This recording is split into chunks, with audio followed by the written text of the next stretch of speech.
Assalomu alaykum hurmatli tinglovchilar.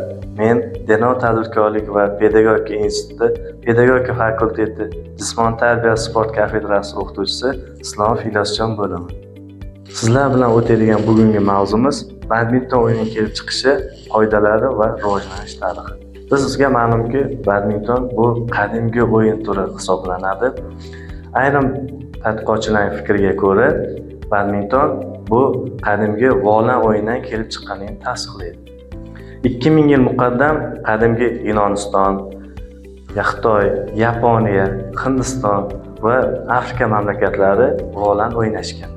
Ayrim tadqiqotchilar esa fikriga ko'ra, badmintonning zamonaviy ko'rinishi bu hindlarning Puna nomli o'yindan kelib chiqqanligini ta'kidlaydi.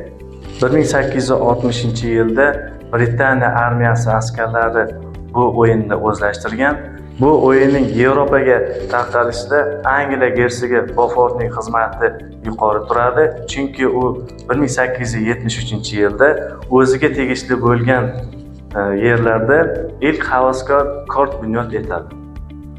O'yin o'sha yerda joylashgan Badminton House nomi bilan atala boshlanadi. Oradan 20 yil o'tgach, Angliyada badminton assotsiatsiyasi ilk qoidalarini ishlab chiqardi va oradan yana 5 yil o'tgach, ilk turnir o'tkaziladi. Badminton 1992-yildan olimpiya sport turi hisoblanadi. 2011-yil 26-avgustda O'zbekistonda badminton federatsiyasi tashkil etiladi. Va o'sha yilning sentyabr oyida Butunjahon badminton federatsiyasi hamda Osiyo badminton konfederatsiyasiga a'zo bo'ladi. Eng og'ir jismoniy zo'riqishga sabab bo'luvchi yangi sport turlari ichida uchlikdan joy olgan. Bundan tashqari badminton tezkorlik, chaqqonlik, texnikani talab qiladigan turi bo'lib, jismoniy faollikni oshiradi va reflekslarni yaxshilaydi. Sportchilarni jalb qilish bo'yicha jahonda futboldan keyin 2-o'rinda turadi. Buning sababi har 50-odam badminton bilan shug'ullanadi. O'yin tavsifiga ko'ra, badmintonning quyidagi turlari mavjud: yakkalik erkaklar toifasi, yakkalik ayollar toifasi, juft erkaklar toifasi, juft ayollar toifasi va aralash juftlik toifasiga bo'linadi. Badminton o'yini ikkita maydonchada o'tkaziladi. Yakkama-yakka uchrashuvlarni o'tkazadigan maydon bo'yi 13 metr 40 sm, eni 5 metr 20 sm tashkil etadi. Va juftlik uchrashuvlarni qabul qiladigan maydon bo'yi 13 metr 40 sm, eni 6 metr 10 sm tashkil etadi. Va maydon markazida balandligi 1 metr 55 sm bo'lgan to'rt tortilgan bo'ladi. Odatda o'yin 21 ochkoga qadar davom etadi. Agar hisob 20-20 bo'lsa, 2 ochko farq bilan g'alaba qozongunga qadar davom etadi. Bundan tashqari, agar 29-29 bo'ladigan bo'lsa, kim birinchi 30 ochko olsa, o'sha g'olib hisoblanadi. Badmintonning volani maxsus qozoncha va bir nechta patlardan iborat maxsus to'pcha shaklda bo'ladi. Og'irligi 4,74 grammdan 5,50 grammda tashkil bo'ladi. Tanaffuslar. Set davomida 11 ochkoga yetilganda 60 soniyalik tanaffus beriladi. Setlar orasida 2 daqiqalik tanaffus bo'ladi. O'yin eng yaxshi 3 set tizimida olib boriladi. Kim 2 setni yutsa, o'sha g'olib bo'ladi. Bizga ma'lumki, har bir sport turida qo'pol xatolar, o'yin qoidasi buzilganlarni kuzatganmiz.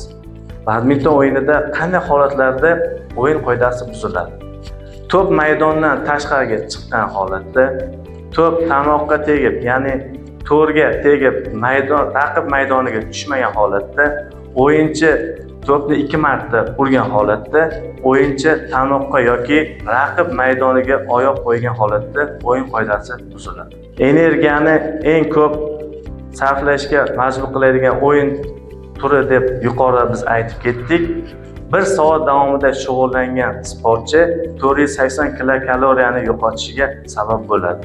Bu barcha sport turlari ichida eng yuqori ko'rsatkich hisoblanadi. Bundan tashqari, sportning eng tez raketkali turi hisoblanadi, chunki volaning uchish tezligi 270 km/soatni tashkil etishi mumkin. Agar bir o'yin davomida sportchining barcha harakatlari yig'ilganda, uzunligi 10 kilometrgacha yugurgan hisoblanadi va balandlikka 1 kilometr masofada sakragan hisoblanadi. Yuqori sinfdagi sport ustalarining o'yin davomida zarba almashinuvi soniyasiga 0.7 zarbani tashkil etishi mumkin. Bir match davomida qayd qilingan eng maksimal zarbalar soni 19725 martagacha bo'lishi mumkin. Badminton o'yini inson tanasiga qanday ta'sir ko'rsatishi mumkin? Ko'z nurini o'tkir qiladi, miyani charxlaydi va yurak ish faoliyatini yaxshilaydi.